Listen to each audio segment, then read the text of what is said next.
Hello friends, అందరు ఎలా ఉన్నారు? ఈరోజు మనము ఏకశిలా నగరంగా పేరొందిన ఒంటిమిట్ట శ్రీ కోదండరామస్వామి వారి ఆలయం ఎదురుగా ఉన్నామండి. ఈ వీడియోలో ఈ ఆలయ చరిత్ర మరియు పూర్తి వివరాలు, విశేషాలు అన్నీ తెలుసుకుందాం.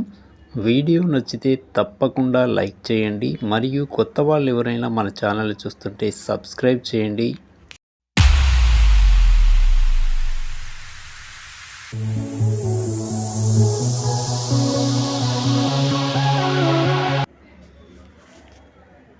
ఆంధ్రప్రదేశ్ రాష్ట్రంలోని వైఎస్ఆర్ కడప జిల్లాకు చెందిన ఒంటిమిట్టలోని ఇది ఒక ప్రాచీన హిందూ దేవాలయం అండి.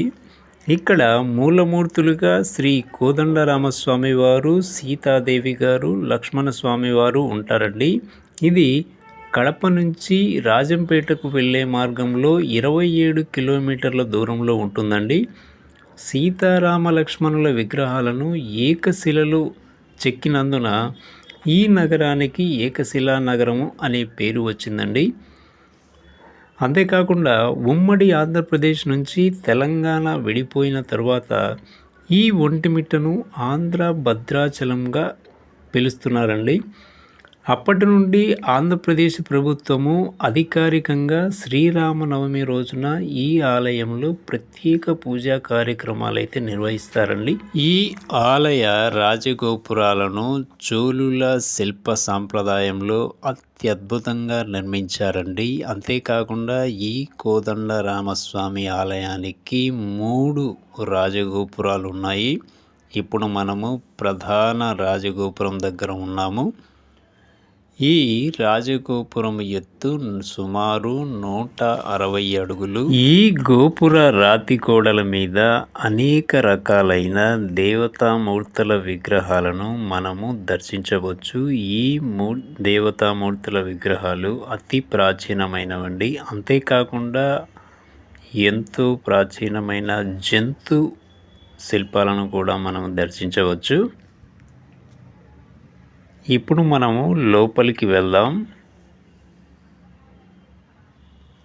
మనము లోపలికి అడుగు పెట్టగానే ఎదురుగా స్వామివారి ప్రధాన ఆలయం మనకు దర్శనమిస్తుంది. ఈ ఆలయాన్నే రంగమండపము అంటారు. ఈ రంగమండపము 32 శిలాస్తంభాలతో నిర్మించడం జరిగింది. గోపురాలు మాత్రము చోళ పద్ధతిలో నిర్మించారట. కానీ ఈ రంగమండపం మీద ఉన్న శిల్పాలు విజయనగర శిల్పాలతో పోల్చబడి ఉంటాయట.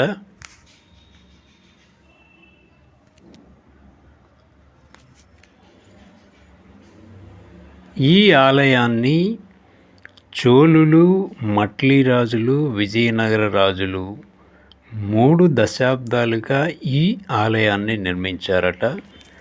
ఈ ఆలయానికి 3 రాజగోపురాలు ఉన్నాయి. ప్రధాన రాజగోపురం తూర్పు వైపున ఉంటుంది. మిగతా 2 ఉత్తర, దక్షిణ దిశలలో ఉంటాయి.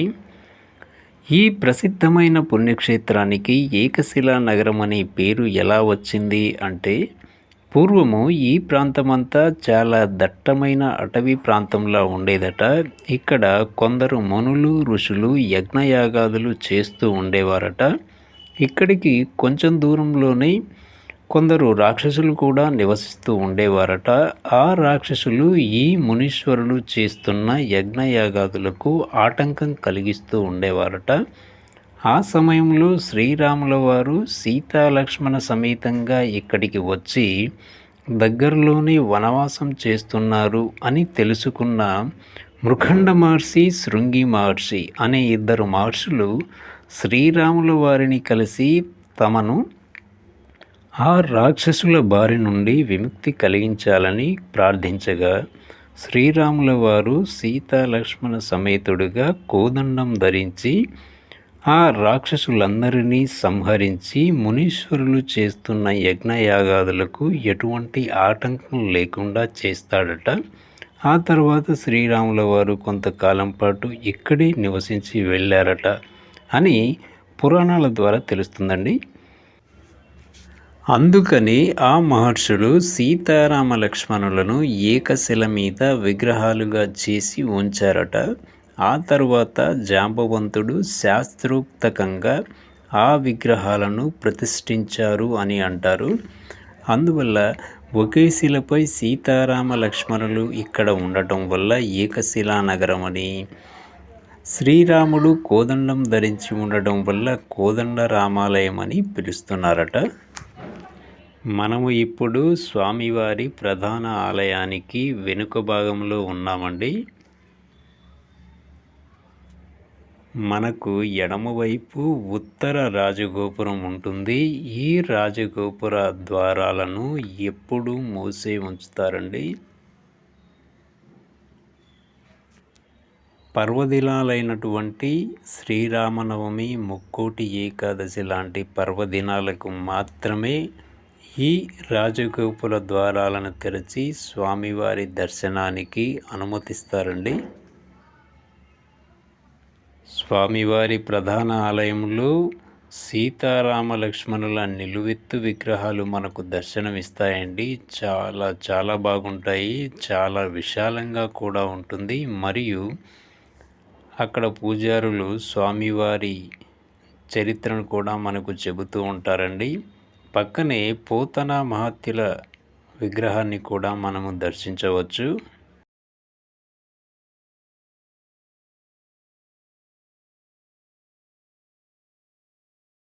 అంతేకాకుండా స్వామివారు ఇక్కడ ఒక శివలింగాన్ని స్వయంగా ప్రతిష్ఠించారట.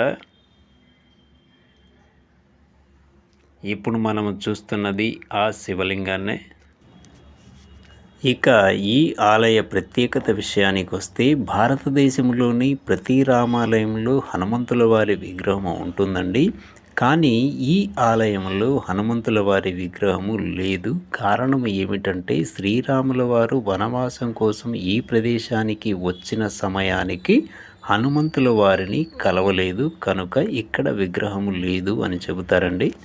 స్వామివారిని దర్శించుకొని ప్రధాన ఆలయం నుంచి బయటకు రాగానే 1356వ సంవత్సరంలో శిలలపై చెక్కిన 2 తెలుగు శాసనాలు మనకు దర్శనమిస్తాయండి. తూర్పు ప్రధాన రాజగోపురానికి లోపలి వైపు ఉంటాయి.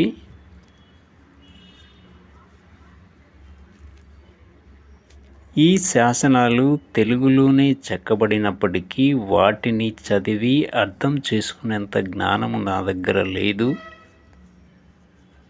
మీకు ఎవరికైనా ఈ శాసనాల అర్థము తెలిసి ఉంటే తప్పకుండా కామెంట్ సెక్షన్లో చెప్పండి.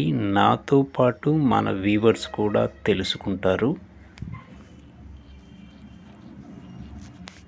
ఇది మొదటి శాసనం అండి.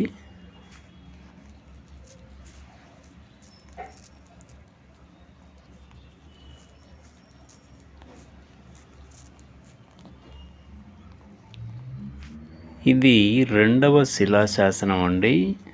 చూడటానికి మాత్రం తెలుగులాగే అనిపిస్తుంది, కానీ నాకైతే అర్థం కావడం లేదు. మీకెవరికైనా తెలిసి ఉంటే తప్పకుండా కామెంట్ సెక్షన్లో చెప్పండి. నాతో పాటు మన వ్యూవర్స్ కూడా తెలుసుకుంటారు.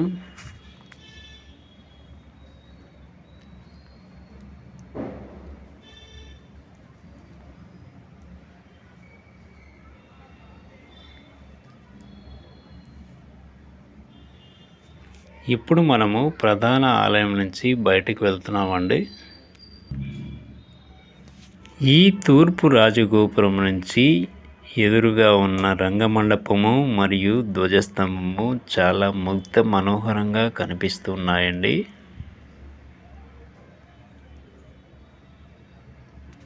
ఇక ఈ ప్రాంతానికి ఒంటిమిట్ట అనే పేరు ఎలా వచ్చింది అంటే, పూర్వము 2 దొంగలు ఉండేవారట. వారి పేర్లు ఒంటుడు, మిట్టడు. వారు దొంగతనం చేసి దోచుకున్న సొమ్మంతా ఇక్కడి కొండల్లోని సొరంగాల్లో దాచి ఉంచేవారట. అలా వారు తమ జీవనాన్ని కొనసాగిస్తూ ఉండేవారట. ఒకరోజు వారిద్దరూ నిద్రిస్తున్న సమయంలో శ్రీరాముల వారు వారికి స్వప్నంలో కనిపించి, మీరు ఇక నుంచి దొంగతనాలు అన్నీ మానేసి మంచితనంతో బ్రతకాలి అని వారికి హితవు చేస్తాడట. అప్పటి నుంచి వారిద్దరూ మంచితనంగా మారిపోయి శ్రీరాముల వారిని మనసులో ధ్యానిస్తూ ఈ ఆలయాన్ని నిర్మించారట. అందుకనే ఈ ప్రదేశాన్ని ఒంటిమిట్ట అని. ఇప్పుడు మీరు చూస్తున్నది రథమండపం అండి. దాదాపు 60 నుంచి 70 అడుగుల ఎత్తు ఉంది. నేనైతే ఎప్పుడు రథోత్సవాన్ని వీక్షించలేదు. స్వామివారి ప్రధాన ఆలయంలో హనుమంతుని విగ్రహం లేదని మాట్లాడుకున్నాం కదా, అందుకని స్వామివారి ప్రధాన గోపురానికి ఎదురుగానే సంజీవరాయ స్వామి ఆలయం అని ఉంటుందండి. ఈ ఆలయంలో ఆంజనేయ స్వామిల వారు నిలువెత్తు విగ్రహం మనకు దర్శనమిస్తుంది. చాలా చాలా బాగుంటుంది, చాలా అద్భుతంగా కూడా ఉంటుందండి.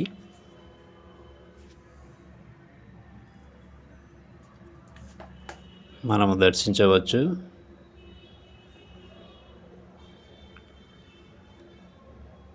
అలానే ఆంధ్ర మహాభారతాన్ని రచించినటువంటి భాగవతోత్తముడైన పోతన మహత్యుల వారి విగ్రహాన్ని కూడా మనము ఇక్కడ దర్శించవచ్చు.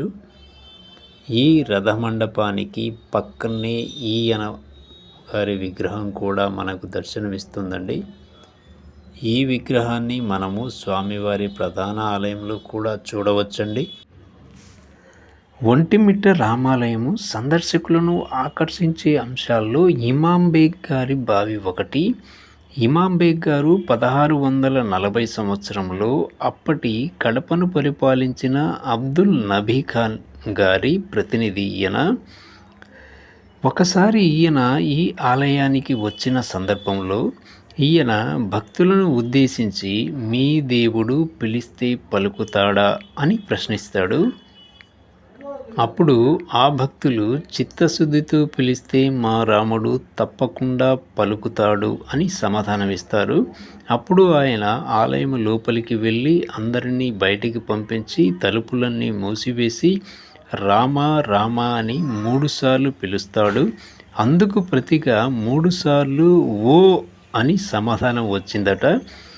అప్పటి నుంచి ఆయన రాముల వారి భక్తుడిగా మారిపోయి ఈ ఆలయానికి ఏదైనా చేయాలి అని తలంచి ఒక బావినైతే తవ్వించడం జరుగుతుంది. ఈ బావినే ఇప్పుడు ప్రస్తుతం మనము ఇమాం బేగ్ గారి పేరు మీదనే ఇమాం బేగ్ బావి అని పిలుచుకుంటున్నాము. ప్రస్తుతం అయితే ఈ బావిని ఎవరు వాడటం లేదు. అందువల్ల ముస్లింలు కూడా ఈ ఆలయాన్ని దర్శించుకుంటారండి. ఇది చాలా మంచి విషయం, మనమంతా గర్వించదగ్గ విషయం. ఈ ఆలయ నిర్వహణను తిరుమల తిరుపతి దేవస్థానంల వారు నిర్వహిస్తున్నారండి. ఈ ఆలయానికి తూర్పు వైపున మరియు దక్షిణం వైపున అనేక రకాలైన ఉద్యానవనాలనైతే వీళ్ళు పెంచడం జరిగింది. చాలా చాలా అద్భుతంగా ఉంటాయి.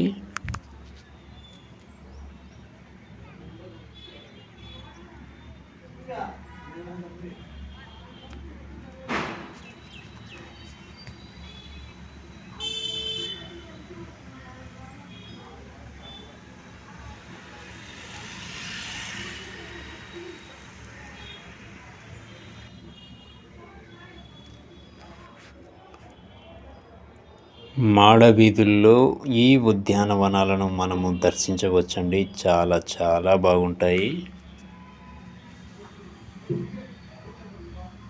చూడండి ఎంత బాగున్నాయో.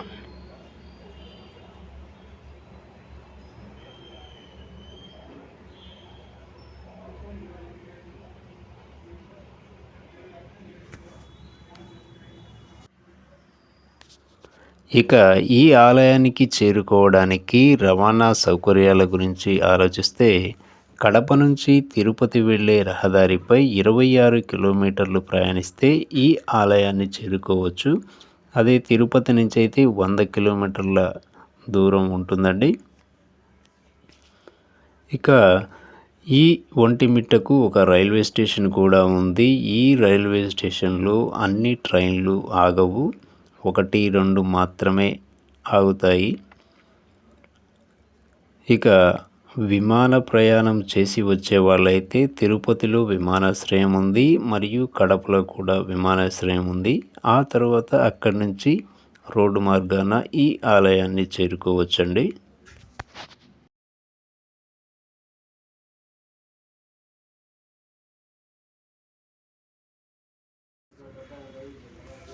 స్వామివారి మాడవీధుల్లో ఉన్న ఉద్యానవనాల మధ్య అలా సంచరిస్తూ ఉంటే మనసుకు చాలా ఆహ్లాదకరంగా ఉంటుందండి. చాలా చాలా మంచి స్వచ్ఛమైన గాలిని తీసుకోవచ్చు. చాలా చాలా బాగుంటుంది పరిసరాలన్నీ.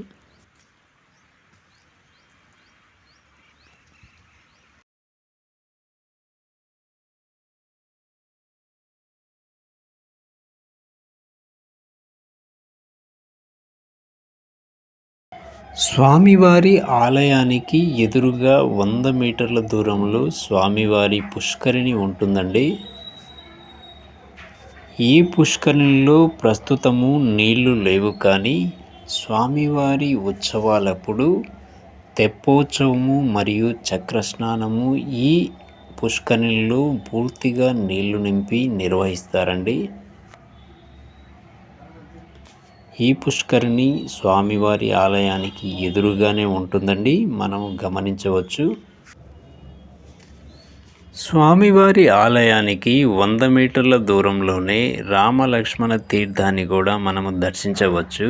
దీనికి ఆ పేరు ఎలా వచ్చిందంటే, స్వామివారు వనవాసం చేస్తున్న సమయంలో సీతాదేవికి దాహం వేసినప్పుడు స్వామివారు తన బాణాన్ని సంధించి ఇక్కడ పాతాళ గంగనైతే పైకి తీసుకురావడం జరిగిందండి. అదే ఇప్పుడు స్వామివారి రామలక్ష్మణ తీర్థంగా వ్యవహరిస్తున్నారు. మనము చూడవచ్చు, ఒకప్పుడు స్వామివారి ఉత్సవాల కార్యక్రమములు జరిగేటప్పుడు చక్రస్నానము మరియు తెప్పోత్సవము ఈ తీర్థాలలోనే జరిగేవట. ప్రస్తుతమైతే ఇక్కడ ఆ కార్యక్రమాలు జరగట్లేదు. మనం ఇంతకుముందు చూసిన స్వామివారి పుష్కరిణిలోనే జరుపుతున్నారు. మనము ఇప్పుడు అత్యంత ముఖ్యమైన వ్యక్తి గురించి తెలుసుకోవాలండి. ఆయన ఆంధ్ర వాల్మీకి అని పేరొందిన వావికొలను సుబ్బారావు గారి గురించి. ఈయన ఒంటిమిట్టలోనే జన్మించారండి. ఈయన 1863 నుంచి 1936 మధ్యన జీవించారు. ఈ వావికొలను సుబ్బారావు గారు రెవెన్యూ ఉద్యోగిగా జీవనం సాగించేవాడు. ఈ స్వామివారి ఆలయాన్ని పునరుద్ధరించడం కోసము ఈయన తన రెవెన్యూ ఉద్యోగానికి స్వచ్ఛందంగా పదవీ విరమణ తీసుకుని ఒక టెంకాయ చేతపట్టి భిక్షాటన చేసి వచ్చిన సొమ్ము దాదాపు 10 లక్షల రూపాయలతో స్వామివారికి విలువైన ఆభరణాలు చేయించి ఈ ఆలయాన్ని పునరుద్ధరించారట. అంతేకాకుండా ఈ వావికొలను సుబ్బారావు గారు వాల్మీకి సంస్కృత రామాయణాన్ని తెలుగులోకి రచించారట. అలా తెలుగులోకి రచించిన రామాయణానికి మందరం అనే పేరు మీద వ్యాఖ్యానం కూడా రాశారట. ఇప్పుడు మనము చూస్తున్నది ఆయన మండపమే. ఇది స్వామివారి ఆలయానికి దక్షిణ దిశ మీద ఉన్న కొండ మీద ఉంటుందండి. ఆయనకు ఒక మండపం కట్టించారు. ఇక్కడైతే పూజలు లాంటివి ఏమీ జరగట్లేదు. శ్రీరామనవమి పర్వదినాలప్పుడు మాత్రమే ఇక్కడ పూజలు నిర్వహిస్తారట. ప్రస్తుతం అయితే ఖాళీగా ఉంది. ఇక బ్రహ్మోత్సవాల విషయానికి వస్తే ప్రతి సంవత్సరం చైత్ర శుద్ధ నవమి నుండి బహుళ విధియ దాకా బ్రహ్మోత్సవాలు జరుగుతాయండి. చతుర్దశి నాడు స్వామివారి కళ్యాణం పండు వెన్నెల్లో జరుగుతుంది. పౌర్ణమి నాడు స్వామివారి రథోత్సవం జరుగుతుంది. మరియు నవమి నాడు భాగవతాన్ని రచించి శ్రీరాముల వారికి అంకితం చేసిన పోతన మహత్తుల వారి జయంతి ఉత్సవాలను ఇక్కడ ఘనంగా నిర్వహిస్తారండి. చంద్రుని వెలుగుల్లో స్వామివారి బ్రహ్మోత్సవాలను ఇక్కడ నిర్వహిస్తారు. స్వామివారి కళ్యాణాన్ని కూడా రాత్రిపూట మాత్రమే ఇక్కడ నిర్వహిస్తారు. దానికి ఒక పురాణ గాథ ఉందండి. క్షీరసాగర మదనం తరువాత మహాలక్ష్మీదేవి అమ్మవారిని నారాయణుడు తన సతీమణిగా స్వీకరిస్తాడు. పగలు జరిగే స్వామివారి వివాహాన్ని తాను చూడలేకపోతున్నానని ఆమె సోదరుడు అయినటువంటి చంద్రుడు స్వామివారికి విన్నవించగా ఒంటిమిట్టలో వెన్నెల వెలుగుల్లో తన కళ్యాణాన్ని వీక్షించవచ్చని స్వామివారు చంద్రునికి వరమిస్తాడట. దాని ప్రకారమే రాత్రిళ్ళు ఇక్కడ స్వామివారి బ్రహ్మోత్సవాలను, స్వామివారి కళ్యాణాన్ని నిర్వహిస్తారు. ప్రతి ఏటా శ్రీరామనవమి ఉత్సవాలు 9 రోజుల పాటు ఘనంగా నిర్వహిస్తారండి. ఇందుకోసమే తిరుమల తిరుపతి దేవస్థానం వారు ఒక విశాలమైన కళ్యాణ వేదికను కూడా నిర్మించారు. ఇప్పుడు మీరు చూస్తున్నది ఆ కళ్యాణ మండపాన్నే. ఇక ఇక్కడ వసతి సౌకర్యాల విషయానికి వస్తే ఇక్కడ గవర్నమెంట్ వారి హరిత హోటల్ ఉంటుందండి. ఇక్కడ గదులైతే అద్దెకు ఇస్తారు. ఈ గదులను మనము ఆన్లైన్లో కూడా బుక్ చేసుకోవచ్చు. మీకు వెబ్సైట్ స్క్రీన్ మీద ఇస్తాను, చూడవచ్చు.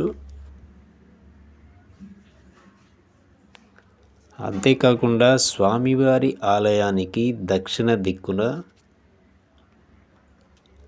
వచ్చిన యాత్రికులకు లాకర్ సదుపాయం అయితే ఇక్కడ అవైలబుల్గా ఉంటుందండి. గదులు తీసుకోలేని వారికి ఇక్కడైతే మంచి సదుపాయం ఉంటుంది. మనం తెచ్చుకున్న లగేజ్ని ఆ లాకర్లలో ఉంచి మనమైతే స్వామివారి దర్శనానికి అయితే వెళ్ళవచ్చు. ఇక్కడ ఉన్న సెక్యూరిటీ వారు మన ప్రూఫ్ ఆఫ్ ఐడెంటిటీ ఏదైనా సరే, ఆధార్, పాన్ లాంటిది ఏదైనా అడుగుతారు. అది వాళ్ళకి ఇచ్చేస్తే మనకు లాకర్ సదుపాయం అయితే కల్పిస్తారు. ఇక భోజన సౌకర్య విషయానికి వస్తే ఇక్కడ వివిధ కమ్యూనిటీలకు సంబంధించిన అన్నప్రసాద కేంద్రాలు అయితే మనకు దర్శనమిస్తాయి. అవి కాకుండా స్వామివారి ఆలయానికి సంబంధించిన అన్నప్రసాద కేంద్రం కూడా ఉంటుంది. ఇక్కడ భోజనం అవైలబుల్గా ఉంటుంది. అవి కాకుండా బయట హోటల్స్ కూడా అవైలబుల్గా ఉంటాయండి, గమనించవచ్చు. ఇక ఇక్కడ ఒంటిమిట్టలో ఒక రైల్వే స్టేషన్ కూడా ఉందండి. ఈ రైల్వే స్టేషన్లో మనం గమనించాల్సింది ఏంటంటే 2 ఎక్స్ప్రెస్ ట్రైన్స్ మాత్రమే ఇక్కడ ఆగుతాయి. అన్ని ఎక్స్ప్రెస్ ట్రైన్స్ ఇక్కడ ఆగవు. ఇది మనము గమనించాలండి. ఇవ్వండి ఏకశిలా నగరంగా పేరొందిన ఒంటిమిట్ట రామాలయం గురించి నాకు తెలిసిన కొన్ని విశేషాలు, వివరాలు. మీకు ఇంకేమైనా తెలుసుంటే కామెంట్ సెక్షన్లో చెప్పండి. వీడియో నచ్చితే తప్పకుండా లైక్ చేయండి మరియు మీ ఫీడ్బ్యాక్ కామెంట్ సెక్షన్లో చెప్పండి. Thank you.